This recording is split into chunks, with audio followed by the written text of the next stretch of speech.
일괄 경매권입니다. 일괄 경매권은 일괄이 한꺼번에 경매 치겠다. 그게 일괄 경매권이에요. 일괄 경매권. 갑수의 토지가 있어요. 근데 이게 나대지 상태예요. 나대지 상태. 그런데 A로부터 돈을 갑이 빌립니다. 그럼 이제 A는 담보를 잡았잖아요. 그게 저당권이죠.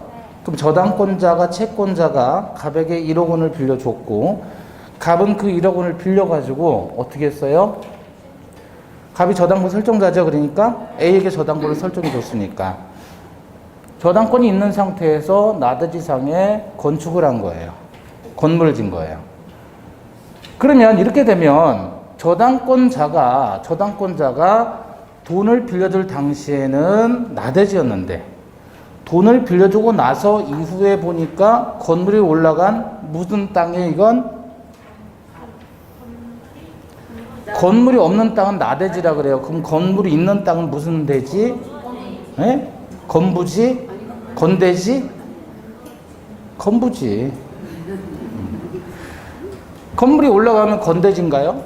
아니잖아요. 건부지. 그럼 건부지하고 나대지 중에 어떤 땅이 더 비싼 땅이에요? 나대지가 훨씬 비싸죠? 예? 예. 사람도 임자 있는 사람, 없는 사람. 없는 사람이 비싼 거예요. 사람도. 그죠? 인기가 많은 거고.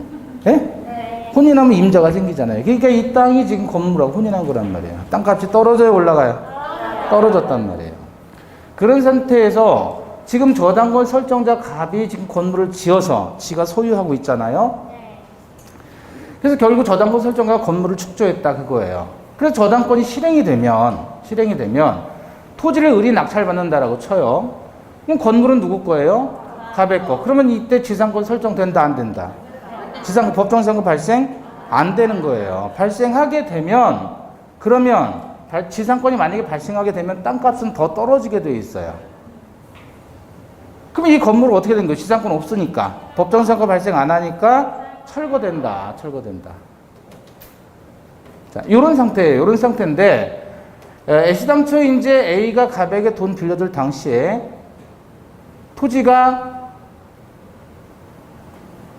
얼마 빌려줬어요, 지금?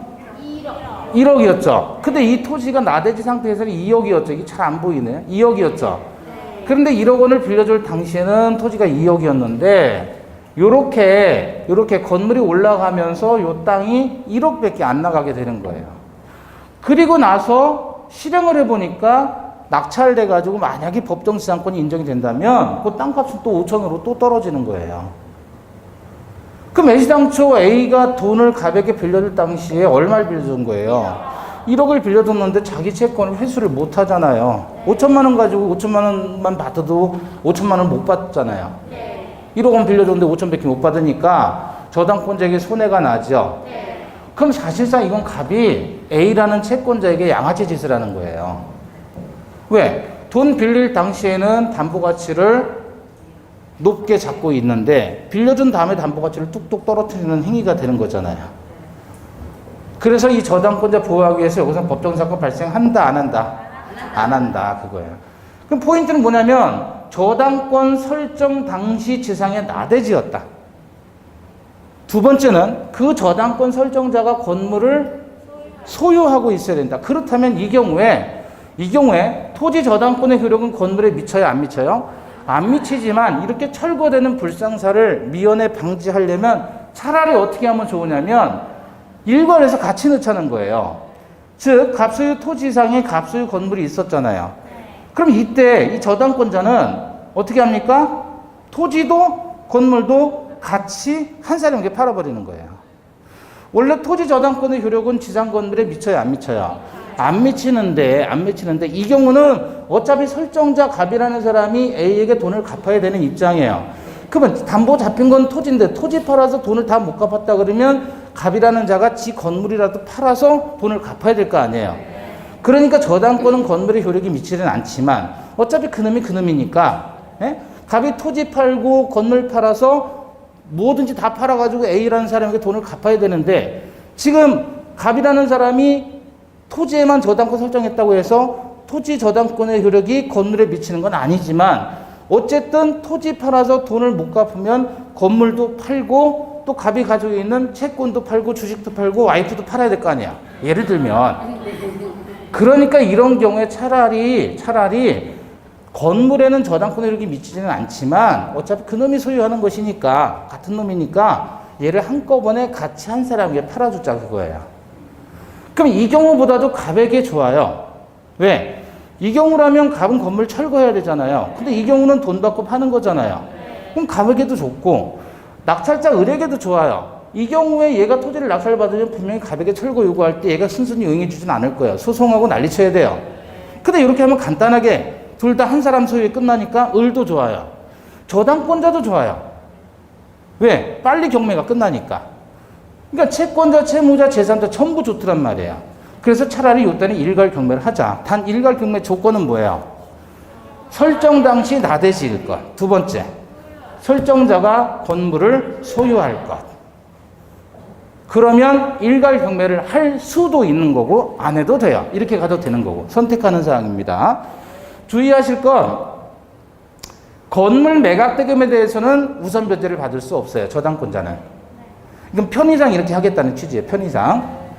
두 번째, 저당권자의 선택사항이지 일괄 경매는 저당권자가 반드시 해야 되는 의무사항은 아니다.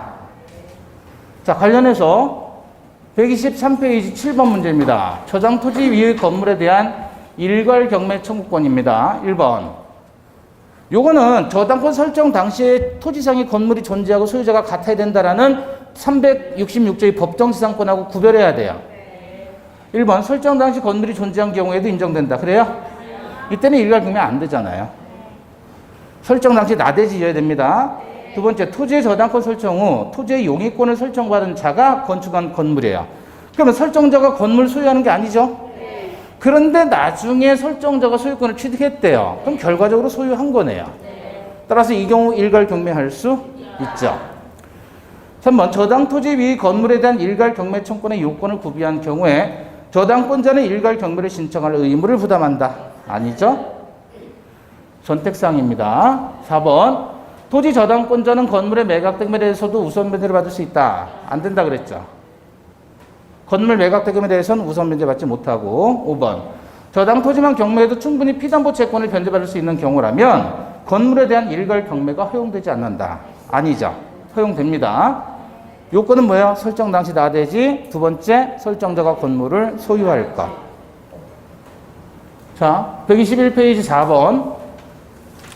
저당권 설정 전에 지상권이 설정된 토지가 저당권 실행으로 매각이 되면 지상권은 소멸한다. 그래요? 안 소멸하죠? 네. 2번, 저당물의 소유권을 취득한 제3자는 저당물의 경매에서 경매인이 될 수 있다. 저당부동산의 제3취득자. 3번, 저당권 설정자에게 대위할 물건이 인도된 후에 저당권자가 그 물건을 압류한 경우 물상대위권을 행사할 수 있다. 자, 물상대위는 예를 들어 화재보험금이다 또는 수용보상금이다 라고 했을 때 거기에 물상대위를 하기 위한 요건은 지급 또는 인도 전에 해야 돼요. 지급 또는 인도 전에. 압류는 제3자가 해도 되고 저당권자가 해도 되지만 시기는 지급 또는 인도되기 전에 해야 됩니다. 4번, 나대지의 저당권이 설정된 후 설정자가 건물을 신축해서 소유하고 있는 경우 저당권자는 일괄 경매를 청구할 수 있죠? 5번, 물상보증인이 저당물의 필요비를 지출하면 저당물이 매각대금에서 우선 상환을 받을 수 있다. 그래요? 물상보증인이 저당물의 매각대금에 대해서 우선 상환을 받을 수 있어요. 물상보증인은 자기 소유 물건을 수리한 거잖아요. 근데 뭘 그 직거를 수리해 놓고 뭘 매각대금에서 우선 변제를 받아요. 말이 안 되죠? 자, 저당권 침해에 대한 구제입니다. 일단은 저당권은 물권이니까 물권적 청구권을 행사할 수 있겠죠. 다만 저당권자는 점유하는 법이 없으니까 반환 청구는 인정하지 않고요. 방해 제거 청구만 가능하죠. 자, 지금 갑이 임목의 소유자인데 임목을 담보로 을에게 저당권 설정했습니다. 그럼 을은 임목 저당권자예요. 이 상태에서 갑이 요 임목을 잘라다가 다른 데 갖다 놔온 거예요. 네? 임목을 분리해서 반출시킨 겁니다. 저당 목적물을 분리 반출했을 때 을이라는 저당권자는 그 반환을 청구할 수 있다는 거예요, 없다는 거예요? 임목에 대해서. 반환 청구할 수 없죠. 왜냐하면 저당권자는 점유하는 권리가 아니기 때문에 반환 청구는 못합니다. 이때는 뭐를 하죠? 담보물 보충 청구권을 행사하는 거예요. 다시 메꿔놔라. 그리고 담보물 보충 청구, 그리고 요거 하나 보세요. 지금 1번이 저당권 을이고요. 2번이 저당권 병이에요. 자, 요 상태인데, 요 상태에서 1번 저당권자에게 2번 저당권자가 너 돈 받았으면 저당권 말소하라 라고 말소 청구를 할 수 있을까요? 없을까요? 소유자도 아니고 후순위 저당권자가 선순위 저당권이 이미 피담보 채무가 변제되었기 때문에 소멸됐어요. 근데 말소 등기는 안 해놓은 거예요. 그러니까 후순위 저당권자가 말소 등기를 청구할 수 있겠느냐 그거예요. 예? 소유자는 말소 청구할 수 있겠죠, 당연히 돈 갚았으면. 근데 후순위자 저당권자가 얘한테 말소 등기를 청구할 수 있겠느냐? 할 수 있다. 그걸 우리는 유해등기 말소 청구라고 하는 겁니다. 요컨대 저당권에 기인한 방해 제거 청구에 해당하는 거예요. 이해되십니까? 예. 자, 담보물 보충 청구권을 행사할 수도 있고요. 담보 목적물이 분리 반출되었을 때 이렇게 보충을 청구할 수도 있고, 손해가 있으면 손해배상도 청구할 수 있고요. 그리고 기한의 이익이 상실되는 것을 근거로 해서 즉시 내 돈 갚아라 라고 즉시 변제 청구할 수 있어요. 다만 즉시 변제 청구와 손해배상 청구는 동시에 행사해도 되지만요, 보충 청구권하고는 동시에 같이 행사하지 못한다. 요거는 담보물 보충을 청구했으면 즉시 변제를 요구해서도 안 되고 손해배상을 청구해서도 안 되는 거예요. 다만 주의하시고 담보물 보충 청구권은 저당권 설정자의 귀책 사유로 인해서 저당권 설정자 갑의 귀책 사유로 인해서 담보물의 가치가 감소되었거나 또는 감소되었거나, 그러니까 설정자의 귀책사유가 제일 중요해요. 귀책 사유로 인해서 담보물의 가치가 감소되었을 때 보충 청구하는 것이고, 만약에 자연재해나 천재지변으로 담보물의 일부가 유실되었다. 그래서 가치가 감소되었다. 그래도 그때는 보충 청구권 행사할 수 없어요. 포인트는 뭐예요? 설정자의 귀책 사유다. 이게 포인트예요. 자, 125페이지의 11번입니다. 갑은 자신 소유의 X건물에 대해서 은행에 저당권을 설정하고 대출을 받았다. 그런데 X건물의 인접지에서 건축업자 병이 건축공사를 위한 토파기를 하던 중 보강공사를 잘못해서 X건물이 붕괴되고 말았다. 누가 붕괴시켰어요? 병이 붕괴를 시켰네요. 그죠? 1번, 을은행은 사전에 병에 대해서 저당권 침해 예방 청구권을 행사할 수 있었다. 방해 예방 가능하죠? 맞습니다. 2번, 을은행은 피담보 채권의 변제기를 기다리지 않고 곧 병에게 손해배상 청구권을 행사할 수 있다. 그죠? 붕괴됐으니까, 담보물이 붕괴됐으니까. 3번, 이의 경우 병이 손해배상을 해야 되는 것은 불법행위 책임이다. 그래요? 불법행위가 뭡니까? 고의 또는 과실로 위법하게 타인에게 손해를 가하는 행위를 불법행위라고 해요. 고의 또는 과실로 위법하게 타인에게 손해를 가하는 일체의 행위를 전부 불법행위라고 해요. 그럼 무슨 계약관계가 있는 게 아니잖아요. 저당권자하고 옆에 병이라는 사람하고. 그죠? 그러니까 불법행위 책임 맞습니다. 4번, 을은행은 달리 약정이 없는 한 갑에 대해서 다른 담보를 제공할 것을 청구할 수 있다. 어때요? 다른 담보 제공은 유치권에서 인정하는 거고 타담보 제공을 해달라고 하는 것은, 그죠? 담보 목적물이 멸실되었다. 그래서 건물이 붕괴됐다면 저당권도 소멸하는 거예요. 그 다음에 5번, 을은행은 갑의 병에 대한 손해배상 청구권을 압류해서 물상대위권을 행사할 수도 있죠. 그렇죠? 자, 124페이지 9번입니다. 틀린 것 1번. 저당권이 설정된 토지 소유자가 그 위에 건물을 신축하는 경우 저당권자는 교환 가치의 실현이 방해될 염려가 있으면 공사 중지를 청구할 수 있다. 맞아요? 이것도 우리 판례인데 저당권은 점유하는 권리예요, 점유하지 않는 권리예요? 그러면 저당권 설정자가 있고요, 저당권자가 있어요. 그럼 저당권 설정자가 해당 토지를 점유를 하죠. 그럼 얘가 건축하는 거 가능해요, 가능하지 않아요? 건축하는 거 가능하잖아요. 저당권자가 건축 못하게 막을 수 있어요, 없어요? 없잖아요. 그죠? 그런데 예외적으로 저당권이 실행이 예상이 되거나 또는 실행 중이에요. 이게 무슨 뜻이에요? 저당권이 실행이 예상되거나 저당권이 실행 중이다. 그럼 무슨 뜻이에요? 경매 진행 중이라는 말이죠. 그 말은 채무자가 지금 돈을 낸다는 거예요, 못 낸다는 거예요? 이자도 못 낸다는 중이죠.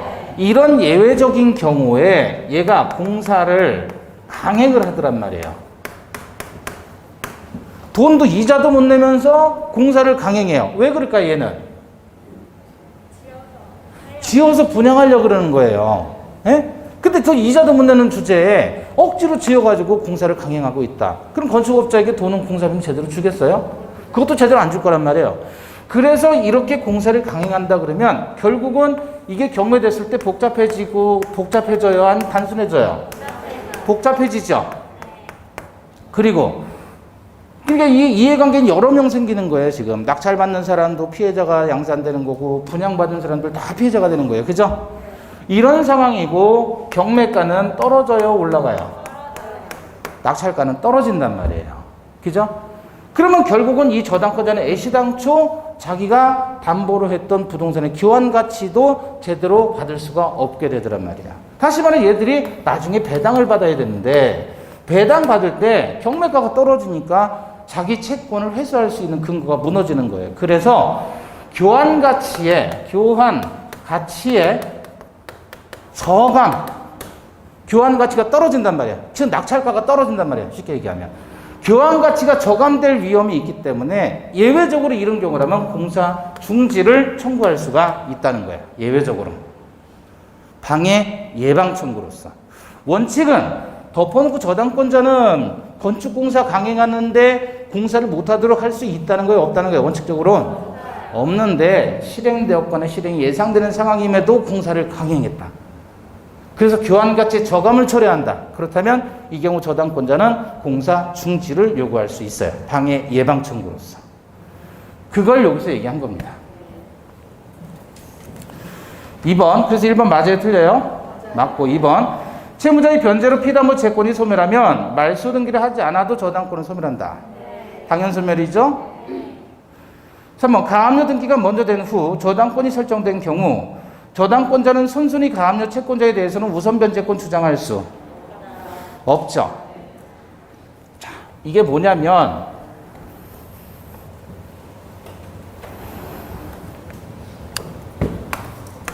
1번 가압류나 압류예요. 2번 저당권이에요. 자, 이랬을 때 이 저당권은 담보물권으로서 무슨 권이 있다? 우선 변제권이 있죠? 그럼 우선 변제권이라는 게 뭐예요? 누구보다? 그렇죠. 후순위보다 먼저 받는다. 그게 우선 변제죠. 그러면 이 B의 입장에서는 A가 선순위예요, 후순위예요? 선순위죠? 선순위보다 먼저 받을 수는 없죠. 그죠? 후순위보다 먼저 받는 거예요. 그러면 얘는 누구냐? 가압류는 금전 채권자라는 뜻이에요. 근데 예를 들어 여러분이 돈을 빌려줬단 말이에요. 그럼 금전 채권이 있어요. 그죠? 근데 그 채무자가 여러분이 아는 지인한테 돈을 빌려줬는데 그 채무자가 돈을 안 갚아요. 그럼 어떻게 해요? 채무자 소유 부동산에 압류 들어가야죠. 압류 들어가는데 압류를 하려고 하면 이건 채권이 확인돼야 될 거 아니에요. 그러니까 일단 임시로 하는 거예요. 그리고 소송을 거는 거예요. 근데 1억 원의 채권이 있다. 그래서 판결이 나와요. 그러면 판결 나오면 이제 이건 진짜 채권이잖아요. 그러면 이때 본압류가 되는 거예요. 본압류에서는 그냥 압류라고 하는 거예요. 근데 국세는 국가가 개인에게 법을 근거로 해서 세금을 걷는 거죠. 이건 뻥이에요, 뻥이 아니에요. 뻥이 아니겠죠. 그러니까 국가 입장에서 세금 체납했을 때는 뭐 하는 거예요? 가압류가 아니라 파로압류 들어가는 거예요.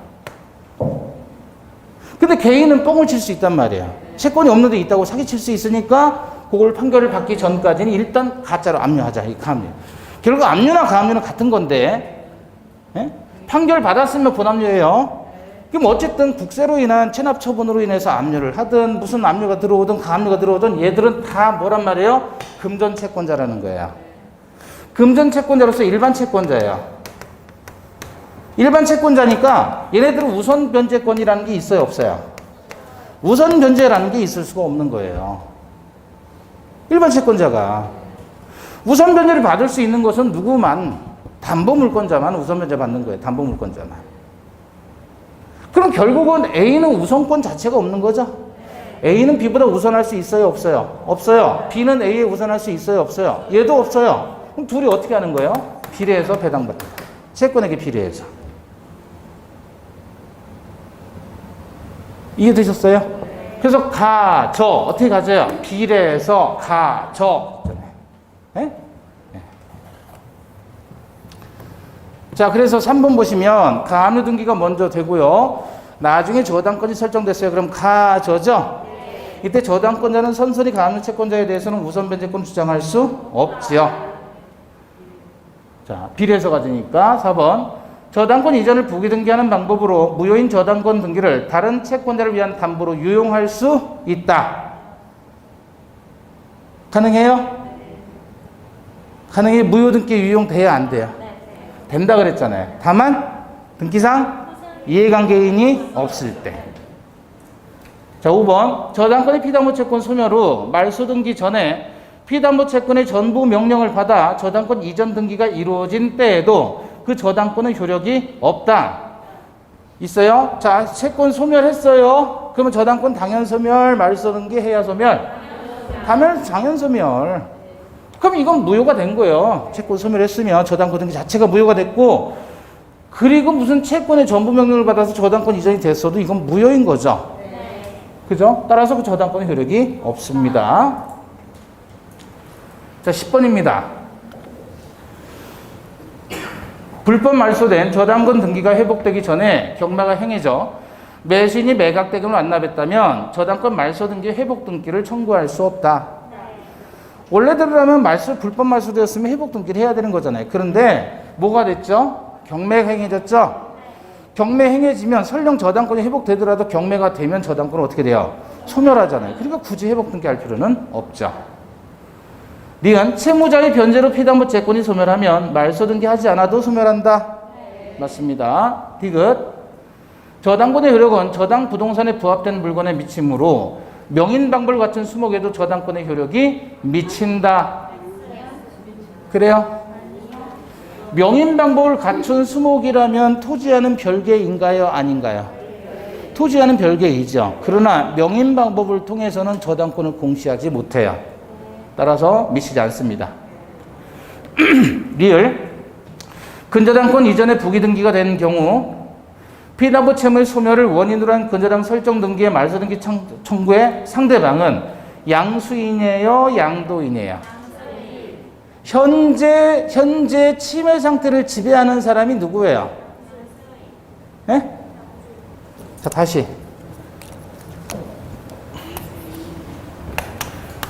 여기가 어디예요? 네? 지하철. 좋아요. 을이 도인이에요. 갑의 지갑을 훔쳤어요. 갑이 봤어요. 그러니까 을이 안 잡히려고 지금 막 내리려고 하는 병의 호주머니 속으로 쏙 넣은 거예요. 자, 얘는 불법으로 지갑을 점유했던 사람이죠. 얘는 현재 점유하는 사람이죠. 누구를 상대로 갑은 반환 청구합니까? 지갑에 대해서. 을 또는 병이에요? 을이에요? 예? 현재의 점유자 병을 상대로 반환 청구하는 거예요. 얘는 고의나 과실이 있어요, 없어요? 그래서 고의나 과실을 요하지 않는다 그랬잖아요, 물권적 청구권은. 그쵸? 그러면 이 지문에서도 근저당권 이전에 부기등기가 됐다 그랬어요. 갑소유 부동산의 을이 저당권 자인데 저당권이 지금 병에게 이전이 되었다 그거예요. 네? 근데 피담보 채무는 이미 소멸된 거예요. 그러면 피담보 채무 소멸을 원인으로 한 근저당 설정 등기인데 소멸됐는데 얘가 이전을 해버린 거예요. 소멸된 저당권을. 그럼 누구 현재 지금 갑의 소유권을 침해하는 상태에 있는 사람 누구? 병이지 을이 아니잖아요. 얘한테 이전됐으니까. 말소 청구의 상대방은 누가 된다? 병이다. 이거하고 똑같죠?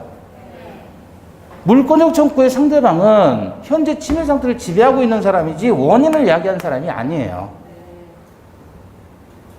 이해되셔요? 따라서 누구? 양수인이죠. 수인. 양수인. 122페이지 5번입니다. 갑이 을에게 대여한 1억 원의 채권을 담보하기 위해서 을 소유의 X토지의 저당권이 설정됐다. 자, 1번. 갑의 저당권은 원돈, 리자, 위약금, 채무 불이행으로 인한 손해배상뿐 아니라 실행비용도 담보한다. 네. 맞습니다. 2번. 을이 고의나 과실로 인해 토지의 가액이 현저히 감소된 경우 갑은 을에게 원상회복 또는 상당한 담보 제공을 청구할 수 있다. 귀책 사유로 인해서. 그죠? 이걸 뭐라 그래요? 담보물의 보충 청구.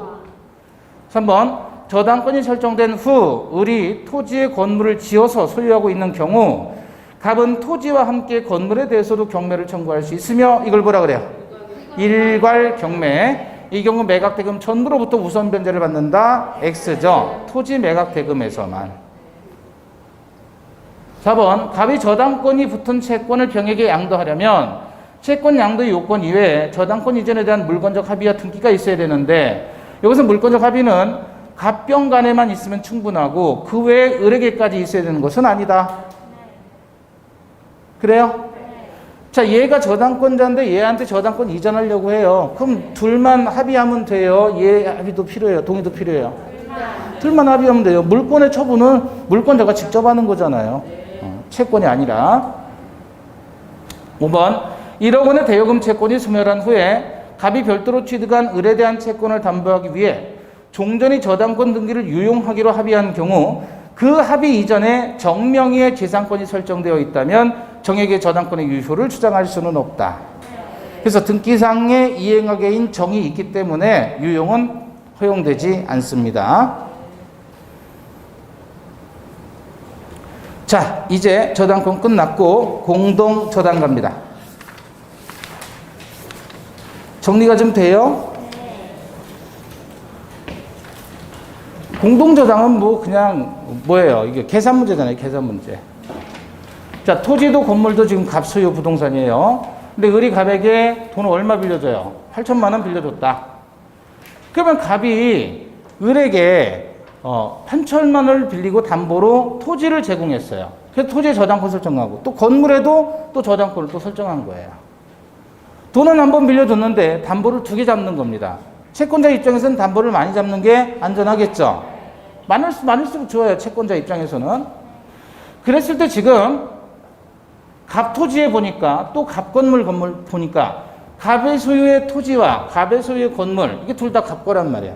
거기에 8천만 원짜리 저당권이 지금 2개 들어가 있는 거예요. 저당권의 개수가 몇 개? 2개. 담보 개수가 몇 개예요? 담보도 2개. 토지 건물.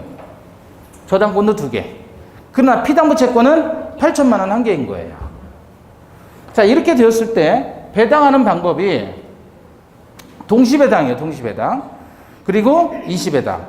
2개를 동시에 배당했을 때 그 다음에 둘 중에 하나 먼저 하고 나머지 나중에 하나를 또 배당했을 때 그건 20배당. 20배당을 다른 말로는 뭐라고 하냐면 순차배당이다 그래요. 순차배당. 순차적으로 한다 그거야. 순차적으로. 동시배당은 2개 같이 한꺼번에 배당을 하는 것이고. 자, 그랬을 때 동시배당하면 경매 대가에 비례해서 채권에게 분담을 정합니다. 20배당하면 후순위 저당권자가 대위한다. 자, 갑 토지에 대해서 먼저 배당을 했어요. 실행 들어갔어요. 그러면 저당권자 을이 배당을 받겠죠? 그죠? 그 다음에 전세권자도 나머지 배당을 받겠죠? 자, 그런데 토지가 지금 1억 원에 낙찰이 됐어요. 그럼 그 중에서 얘 실행했는데 1억 원에 낙찰이 됐으면 그 1억 원에서 저당권자가 얼마를 받아요? 8천을 받죠. 그럼 1억 원에서 8천이 빠져나가니까 얼마 남고? 2천 남고. 그 2천을 누가 받아야 돼요? 병이 받죠. 그럼 얘는 2천밖에 못 받잖아요. 4천을 받아야 되는데 2천밖에 못 받았으니까 2천만 원 못 받았죠? 그래서 2천 미수가 나온 거예요. 그 상태에서 병이 못 받은 그 2천만 원은 다시 다른 부동산의 대위에서 들어간다. 자, 그러면 만약에 토지가 1억 원에 낙찰이 됐고 건물도 1억 원에 낙찰이 됐으면 동시 배당했을 때는 각 얼마씩 받아야 돼요? 저당권자는 1대1의 비율로, 즉 50% 2분의 1로 나누면 되잖아요. 그럼 8천만 원은 각자 4천만 원씩 이렇게 받게 되는 게 동시 배당이에요. 부담에 안 분하는 거잖아요. 근데 20배당했을 때 후순자가 이렇게 대위를 하는데 대위하는 금액은요, 동시 배당액을 한도로 하는 거예요. 동시 배당액을 한도로. 그래서 만약에 얘가 못 받은 게 7천이다. 그래도 4천만 원까지만 대위할 수 있다. 이해되시는 거예요?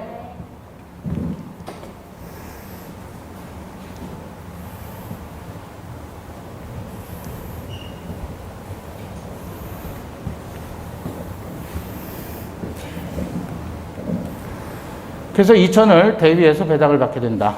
관련해서 문제 보겠습니다. 1번 문제. A는 X로부터 6천만 원을 차용한 후, 그럼 채권액은 6천이에요. 갑 토지 시가 얼마예요? 6천. 을토지 시가 4천에 공동저당을 설정했다. 그 후 갑 토지에는 B가, 지금 1번이 A가 6천이고 2번이 B가 2,400, 또 을토지에 1번 A가 6천이고 2번 C겠죠? C가 1,600 이렇게 있네요. 그 A는 X에게 차용금을 변제하지 못해서 갑토지, 을토지 모두 경매에 붙여줘서 전부의 대가를 동시 배당할 때요. 동시 배당할 때. 자, 동시 배당할 때. 그럼 경매 대가에 비례해서 채권의 분담을 정해야 되겠죠? 네. 그죠? 네. 그럼 어떻게 해요? 공식은? 자, 6천만 원 더하기 4천만 원 중에 6천만 원의 비율로 요거 두 개 더하잖아요. 2,400이죠? 4천이에요? 4천 맞아요? 네. 4천. 이거 비율로 6천만 원. 그러니까 요거 두 개 더해서 얘 비율.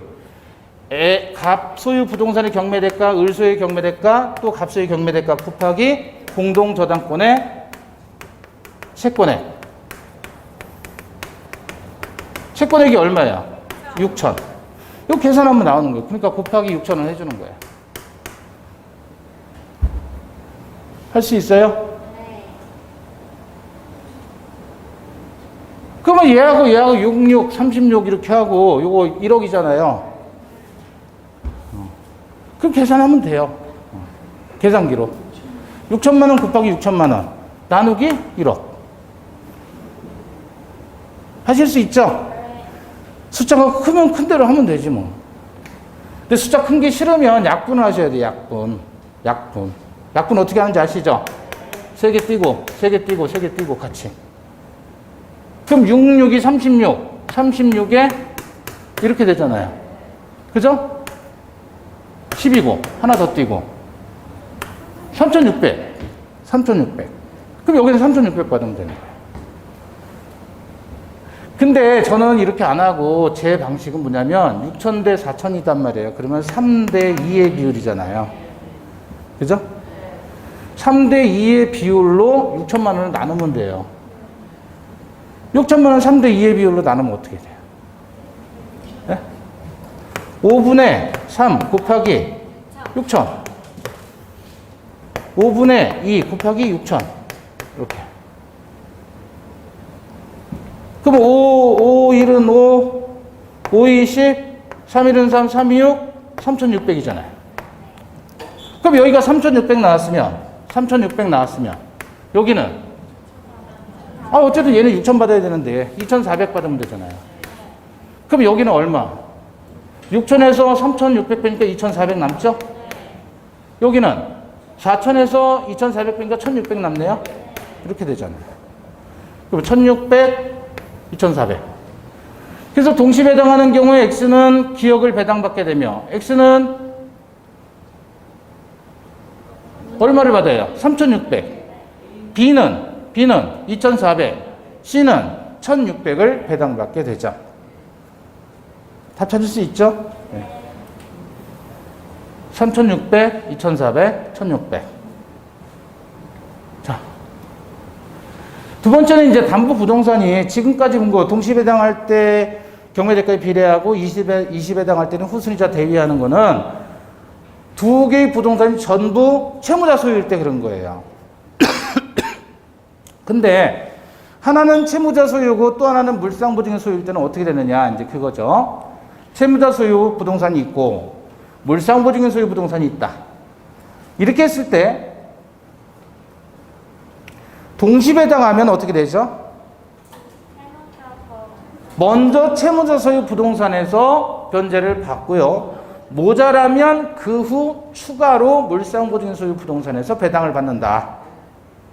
그러니까 둘 다 채무자 소유일 때하고 같아야 달라요. 둘 다 채무자 소유일 때는 경매대가에 비례한다 그랬잖아요. 근데 요거는 하나는 물상보증이고 하나는 채무자 소유 부동산의 공동저당으로 잡았다. 이랬을 때는 먼저 채무자 거 털어가라 그거예요. 그리고 모자르면 추가로 물상보증인에게 돈을 달라고 해라. 이유는 뭐 때문이에요? 물상보증인을 보호해준다는 취지예요. 채무자는 돈을 빌린 사람이죠. 얘는 뭐 한 사람이에요? 사람주와 보증서 준 사람이에요. 그런데 보증서 준 사람 먼저 배당을 받아간다라는 말은 채무자는 내비두겠다는 얘기잖아요. 그죠? 아니 돈은 이놈이 빌려서 호의호식하고 잘 먹고 잘 살고 있는데 왜 보증인한테 와가지고 돈 달라 그러냐 이거예요. 먼저 여기서 털어가고 그래서 모자르면 내 거 내가 책임져 주겠다. 이렇게 나오는 게 정상 아니겠어요? 그죠? 자, 그래서 동시배당할 때는 먼저 채무자식 부동산에서 변제하고 나중에 추가 배당합니다. 20배당할 때도 역시나 물상보증인을 우선해서 보호해줘요. 자, 먼저 채무자 소유 부동산에서 배당이 들어갔다. 실행이 됐어요. 그러면 을이 먼저 배당을 받겠죠? 그러면 후순위자 병이 다른 물상보증인 소유 부동산에 대위할 수 없어요. 없어요. 그러나 만약에 물상보증인이 먼저 실행했어요. 여기서부터 먼저 실행을 했어요. 20배당할 때. 그러면 을이 받아가겠죠? 받아가면 전세권자 못 받잖아요. 얘가 받아가면 얘는 덜 받겠죠? 그러면 물상보증인은 지금 얘한테 돈을 줬잖아요. 공동저당권자에게. 그러면 물상보증인은 대위할 수 있다는 거예요. 공동저당권을. 그럼 결국 이 후순위자 전세권자는 어떻게 하는 거예요? 다시 거기에서 물상대위할 수 있다. 그래서 결국은 물상보증인은 공동저당권자에게 대위 들어가지만 채무자 소유 부동산의 후순위 저당권자는 물상보증인 소유 부동산에 대위할 수 있다 없다? 없다. 그래서 어떻게 암기했어요? 이건 안 되고 이건 된다 그랬어요. 안 되고 되고. 이렇게 대위 들어가면 얘 후순위자가 붙잡아서 물상대위한다. 그죠? 여기 써있죠? 압류해서 물상대위. 파란색으로. 자, 관련해서 문제 보겠습니다. 2번 문제인데 갑은 을에게 5천만 원을 빌려주고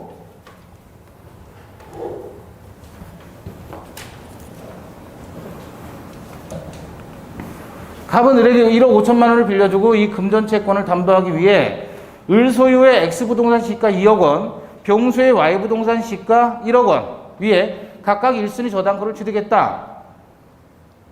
자, 을에게 빌려줬으니까 채무자 소유 부동산이죠. 근데 병이 나왔어요, 느닷없이. 그럼 얘는 물상보증이잖아요. 그죠? 근데 을이 채무를 이행하지 않아 갑의 저당권 실행으로 X부동산은 1억 2천, Y부동산은 8천만 원에 동시에 매각되었다. 동시에 배당해요. 그러면 X, Y 부동산 매각대금으로 각각 얼마를 배당받을 수 있겠는가? 이건 쉽잖아요. 채무자 소유 부동산에서 먼저 가져가고 모자르면 물상부진 소유 부동산을 가져가면 되니까, 그럼 채무자 거 1억 2천만 원이니까 얼마 받아가면 돼요? 1억 2천 받고, 그 다음에 모자라는 거 얼마 빌려줬어요? 1억 5천 빌려줬으니까 못 받은 거 3천이죠? 3천은 물상부진 소유 부동산에 받아가면 되겠죠. 그죠? 네. 1억 5천에서 Y 부동산, X 부동산 동시매각. 그럼 이제 요거를 갖고서 요걸 가지고 이제 풀어주면 되죠. 뭐 계산할 것도 없네요. 자, 그 다음에 125페이지 공동배당에 관한 설명도 옳은 것 1번. 동시 배당에 관한 민법 규정은 후순위 저당권자가 없는 경우에는 적용되지 않는다. 자, 여기 봐봐요. 이게 무슨 뜻이냐면, 동시 배당에 관한 민법 규정은 어떤 내용이에요? 예? 또는 비례배당이든 안분배당이든 하여튼 같은 말인데, 비례해서 돈을 받아가다 경매대가에 비례해서 채권액의 분담을 정하자 그거잖아요. 이 규정은, 이렇게 하는 규정은 후순위 저당권자가 없는 경우에도 적용되나요? 안 되나요? 이거는 후순위 저당권자가 없는 경우라는 말은 다른 말이에요. 후순위 자가 없는 경우하고 같은 말, 다른 말? 다른 말이에요, 다른 말. 지금 X부동산에서 Y부동산에서 각각 1번, 2번 있더란 말이에요, 저당권자가. 1번 저당권자, 정저당권 이렇게 있더란 말이에요. 그러면 여기 1억 경매대가 나왔고 1억 나왔다. 그랬을 때 얘가 8천만 원 가지고 있을 때 그 8천만 원을 한쪽에서 다 몰아치기해서 가져가지 말자는 취지예요. 여기서도 4천 받고 여기서도 4천만 받으라 그거예요. 동시배당할 때. 왜? 얘들도 받아야 되니까 그런 거예요. 그죠? 그런데 후순위자가 저당권자가 아니라 후순위 가압류채권자가 있단 말이에요. 후순위가. 그럼 이건 저당권자가 없는 경우잖아요. 그러더라도 여기서 4천 받고 여기서 4천 받으라는 거예요. 후순위 저당권자는 없지만 후순위 자 자체는 있는 거예요. 그래서 후순위 자를 보호하는 것이지 후순위 자로서 저당권자만 보호하는 것은 아니다. 그래서 오해하시지 마시는 거예요. 요 지문 나왔을 때. 맞아요? 틀려요? 그때도 적용되는 겁니다. 후순위 자를 보호하는 거예요. 후순위 저당권자는 없는 경우죠. 이 경우. 후순위가 지금 가압류란 말이에요. 그럼 얘보다 후순위 저당권자가 없잖아요. 이때도 부담의 안분에 관한 규정은 적용돼야 된다. 그 얘기예요. 후순위 저당권자는 없지만 후순위 자는 있으니까. 전세권자든 압류채권자든. 이해되셨어요? 2번 순차배당에서 일부 변제받은 경우에는 대위권이 인정되지 않는다. 그래요? 대위권이 인정됩니다. 일부 변제받아도. 3번 채무자 소유 부동산과 물상부증인 소유 부동산이 동시배당될 때 먼저 채무자 소유 부동산의 경매대가에서 우선 변제를 받고 부족분이 있으면 물상보증인 부동산에서 추가 배당. 맞죠? 4번 공동근저당권자가 공동담보의 일부에서 피담보 채권의 일부에 대해서 우선 배당받은 경우 공동담보의 나머지 목적 부동산에 대한 경매 등의 환가 절차에서 나머지 피담보 채권에 대해서 다시 최초의 채권 최고액 범위 내에서 공동근저당권자로서 우선 변제권 행사할 수 있다. 틀렸죠? 어디가 틀렸어요? 최초의 채권 최고액 범위 내에서. 그러면 안 되죠. 일부 받았잖아요, 지금. 나머지 가지고 해야지. 최초 금액으로 다시 우선 변제 받는 건 무슨 경우예요? 그죠?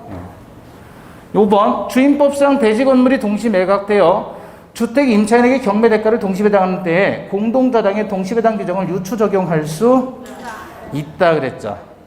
요건 판례.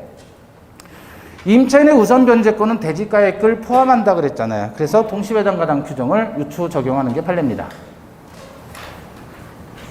자, 근저당이죠.